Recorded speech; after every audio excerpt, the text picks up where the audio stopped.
आप देख रहे हैं मंत्र भारत न्यूज चैनल। मैं हूं कविता।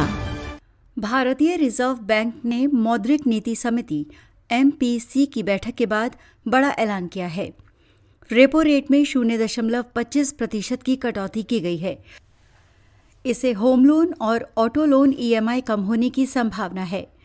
महंगाई कम होने और GDP ग्रोथ बढ़ने की वजह से ये कदम उठाया गया है। RBI MPC meet 2025 repo rate में 0.25% कटौती। भारतीय रिजर्व बैंक के गवर्नर संजय मल्होत्रा ने 5 दिसंबर को मॉनेटरी पॉलिसी कमेटी की 3 दिवसीय बैठक के बाद रेपो रेट में 0.25% की कटौती का ऐलान किया।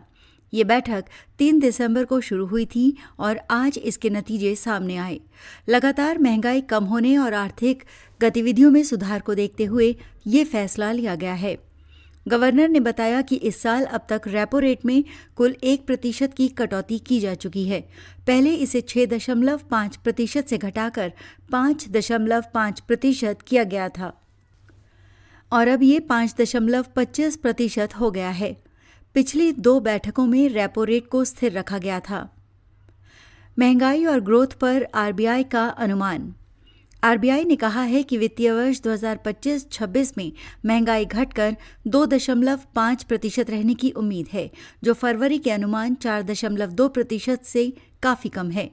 अगले साल 2026 की आखिरी तिमाही में महंगाई 4% रहने की संभावना है, यानी आने वाले महीनों में कीमतें स्थिर रहेंगी और उपभोक्ताओं पर बोझ कम होगा।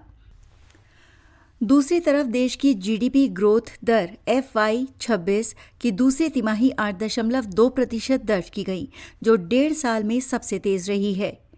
लोन पर क्या असर होगा? रेपो रेट घटने से बैंकों की ब्याज दरों पर भी असर पड़ता है। रेपो रेट कम होने से बैंकों को सस्ते में पैसा मिलता है, जिसमें होम, ऑटो और बिजनेस लोन की EMI कम हो सकती है। रियल एस्टेट सेक्टर ने इसे बड़ा सकारात्मक कदम बताया है। विशेषज्ञों का मानना है कि ब्याज दर कम होने से घरों की खरीद में तेजी आएगी और बाजार में लिक्विडिटी बढ़ेगी। हालांकि माइक्रो और छोटे उद्यमों का कहना है कि जब तक बैंक मार्जिन न बढ़ाएं, तभी वास्तविक लाभ मिल पाएगा।